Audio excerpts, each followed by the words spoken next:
आप सभी को मेरी तरफ से कार्तिक पूर्णिमा और गुरु नानक जयंती की बहुत सारी शुभकामनाएं।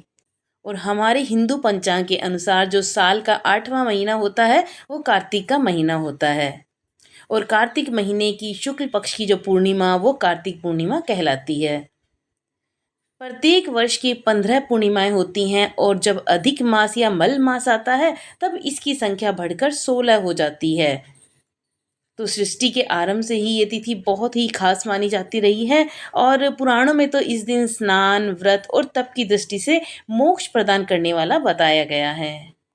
इसका बहुत ही ज़्यादा महत्व है क्योंकि भगवान विष्णु का पहला अवतार इसी दिन हुआ था।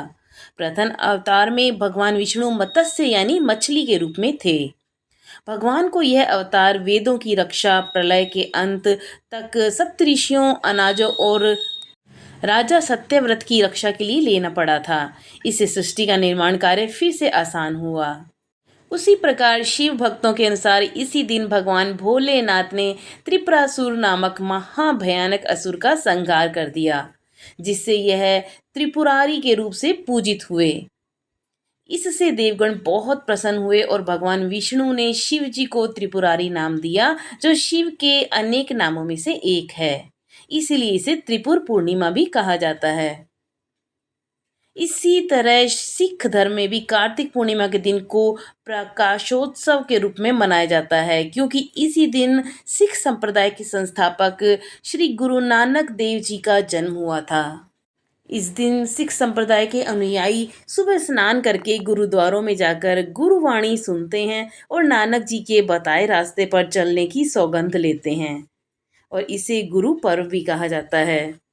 याद है हमारे बचपन में जब हमारे घर के पास जितने भी गुरुद्वारे होते थे वहाँ पर लंगर का आयोजन होता था और बहुत ही शानदार वहाँ पर जो प्रसादी बांटी जाती थी, बहुत पूजा पाठ, बहुत अच्छी तरह से आयोजन होता था। बचपन की यादें ताज़ा हो जाती हैं। और इसी दिन गंगा स्नान करना, दीप दान करना, अन्य दानों का बहुत ज़्यादा महत्व माना जाता है। और इसी दिन क्षीर सागर दान का अनंत महत्व है। क्षीर सागर दान 24 अंगुल के बर्तन में दूध भरकर उसमें स्वर्ण या रजत की मछली छोड़कर किया जाता है। यह उत्सव दीपावली की भांति दीप जलाकर शाम को मनाया जाता है। कहा जाता है कि कार्तिक पूर्णिमा को गौलोक के रासमंडल में श्री कृष्ण जी ने श्री राधा जी का पूजन किया था। हमारे तथा अन्य सभी ब्रह्मांडों से परे जो सर्वोच्च गोलोक है, वहाँ इस दिन राधा उत्सव मनाया जाता है तथा रास मंडल का आयोजन होता है। कार्तिक पूर्णिमा को श्री हरि के बैकुंठ धाम में देवी तुलसी का मंगलमय पराकाटय हुआ था। कार्तिक पूर्णिमा को ही तुलसी देवी ने पृथ्वी पर जन्म ग्रहण किया था।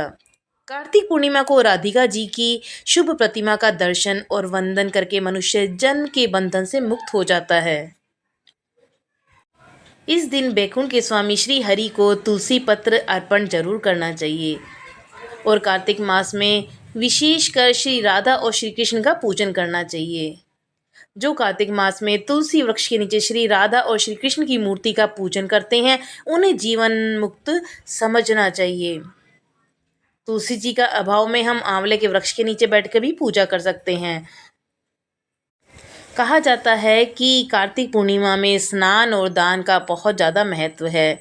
यदि स्नान में कुशा और दान करते समय हाथ में जल व जप करते समय संख्या का संकल्प लिया जाए तो कर्म फल की प्राप्ति बहुत अच्छी होती है। शास्त्रों के नियमों का पालन करते हुए इस दिन हाथ में कुशा लेकर स्नान करना चाहिए और इसी प्रकार दान देते समय हाथ में जल लेकर दान करें। और आप यज्ञ और जप कर रहे हैं तो पहले संख्या का संकल्प कर लें, फिर जप और यज्ञ आदि का कर्म करना चाहिए। कार्तिक पूर्णिमा के दिन गुरु नानक जयंती भी मनाई जाती है। सिख संप्रदाय में कार्तिक पूर्णिमा का दिन प्रकाशोत्सव के रूप में मनाया जाता है, क्योंकि इस दिन सिख संप्रदाय के संस्थापक गुरु नानक देव जी का जन्म हुआ था। और इस दिन सिख संप्रदाय के अनुयायी सुबह स्नान करके गुरुद्वारों में जाकर गुरुवाणी सुनते हैं और नानक जी के बताए रास्ते पर चलने की सौगंध लेते हैं। इसलिए इसको गुरु पर्व भी कहा जाता है। इसी तरह कार्तिक पूर्णिमा को देव दिवाली भी कहते हैं और ये दिवाली के 15 दिन बाद मनाया जाता है। देव दिवाली के दिन असंख्य दीपकों और झालरों की रोशनी से रविदास घाट से लेकर के आदि केशव घाट और वरुणा नदी के तट पर और घाटों पर स्थित देवालय, महल, भवन, मठ, आश्रम और गंगा जी को बहुत दियों से सजाया जाता है। पूरी तरफ चारों तरफ रोशनी से जगमगा उठते हैं, मानो काशी में पूरी आकाश गंगा ही उतर आई हो। धार्मिक एवं सांस्कृतिक नगरी काशी के ऐतिहासिक घाटों पर कार्तिक पूर्णिमा को मां गंगा की धारा के समानांतर ही प्रवाहमान होती है और माना जाता है कि कार्तिक पूर्णिमा के दिन देवगण दिवाली मनाते हैं। माना जाता है कि देवताओं ने स्वर्गलोक में दिए जलाकर दीपोत्सव इसी दिन मनाया था। तभी से कार्तिक पूर्णिमा को देव दिवाली मनाई जाने लगी। काशी में देव दिवाली उत्सव मनाए जाने के संबंध में मान्यता है कि राजा दिवोदास ने अपने राज्य काशी में देवताओं के प्रवेश को प्रतिबंधित कर दिया था और कार्तिक पूर्णिमा के दिन रूप बदलकर भगवान शिव काशी के पंचगंगा घाट पर आकर गंगा स्नान कर ध्यान किया। और यह बात जब राजा दिवोदास को पता चला तो उन्होंने देवताओं के प्रवेश प्रतिबंध को समाप्त कर दिया। इस दिन सभी देवताओं ने काशी में प्रवेश कर दीप जलाकर दीपावली मनाई थी। और देव दिवाली एक दिव्य त्योहार है और प्रबुद्ध मिट्टी के लाखों दीपक गंगा नदी के पवित्र जल पर तैरते हैं। एक समान संख्या के साथ विभिन्न घाटों और आसपास के राजसी आलीशान इमारतों की सीढ़ियों, धूप और मंत्रों की पवित्र जप का एक मजबूत सुगंध से पूरा का पूरा वहाँ का जो वातावरण है खुशबू से भर जाता है। और इस अवसर पर एक धार्मिक उत्साह भी होता है कि एक भारी व्यक्ति के लिए यह एक अद्भुत स्थल होता है, लेकिन जो भारतीयों के लिए पवित्र गंगा की पूजा करने का समय है, यह कार्तिक के हिंदू महीने की पूर्णिमा को पड़ता है और देव दिवाली भी शुरू हो जाता है।